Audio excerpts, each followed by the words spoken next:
मध्य प्रदेश के संगीत विश्वविद्यालय में अब तक सिर्फ विशुद्ध भारतीय शास्त्रीय संगीत, गायन और नृत्य की ही शिक्षा दी जाती है। लेकिन अब प्रदेश का इकलौता राजा मानसिंह तोमर संगीत विश्वविद्यालय अपने पाठ्यक्रम में बड़ा बदलाव करने जा रहा है। इस यूनिवर्सिटी में अब प्रदेश के गीत, संगीत और डांस से जुड़ी सांस्कृतिक आंचलिक धरोहरों को बचाने के लिए पाठ्यक्रम तैयार किया जा रहा है, जिसमें बुंदेलखंड, बघेलखंड से लेकर मालवा और निमाड़ के फोक म्यूजिक को भी शामिल किया जाएगा। देखिए ये रिपोर्ट।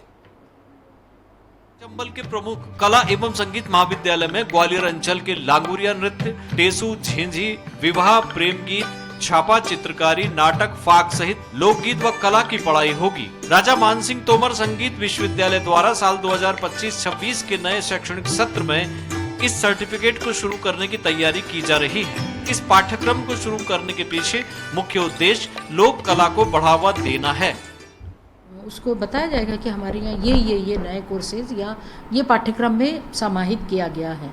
लेकिन वो ऐसा नहीं कि सिर्फ हमारे ही बच्चे उसको सीखेंगे या जो अभी पढ़ रहे हैं उनको, वो हम ओपन फॉर ऑल करेंगे। Open for all in sense ऐसे लोग जो इसको सीखना समझना चाहते हैं वो भी इसमें ये सर्टिफिकेट कोर्सेज होंगे, शॉर्ट टर्म सर्टिफिकेट कोर्सेज, जिसमें एडमिशन ले सकते हैं। ग्वालियर और उसके आसपास की लोक कलाएं पूरे देश में प्रसिद्ध हैं, लेकिन आधुनिक युग में इन लोक कलाओं के प्रति ज्यादा ध्यान न देने के कारण अब ये अपनी पहचान खोती जा रही हैं। इन कलाओं को बचाने और उनको बढ़ावा देने के लिए विश्वविद्यालय प्रबंधन लगातार प्रयासरत है।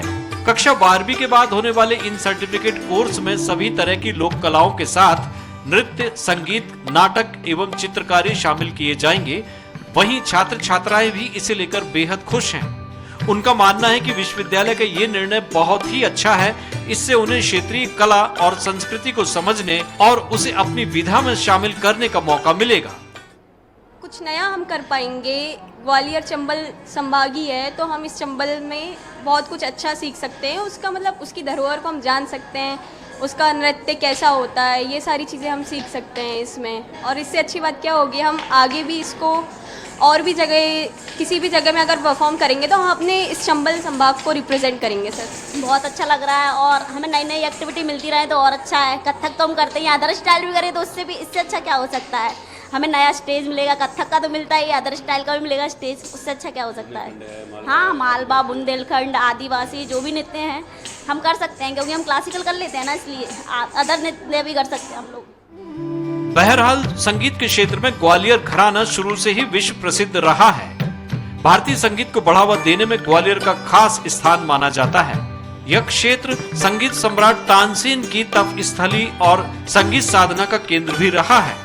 संगीत के अलावा अंचल की लांगुरिया बहुत कम वाद्य के साथ गाई बजाई जाती है तो सुनने वाले भी झूम उठते हैं। अब देखना होगा कि राजा मानसिंह तोमर संगीत विश्वविद्यालय की ये मुहिम कितनी कारगर साबित हो पाती है। स्वराज एक्सप्रेस के लिए ग्वालियर से विनोद शर्मा की रिपोर्ट।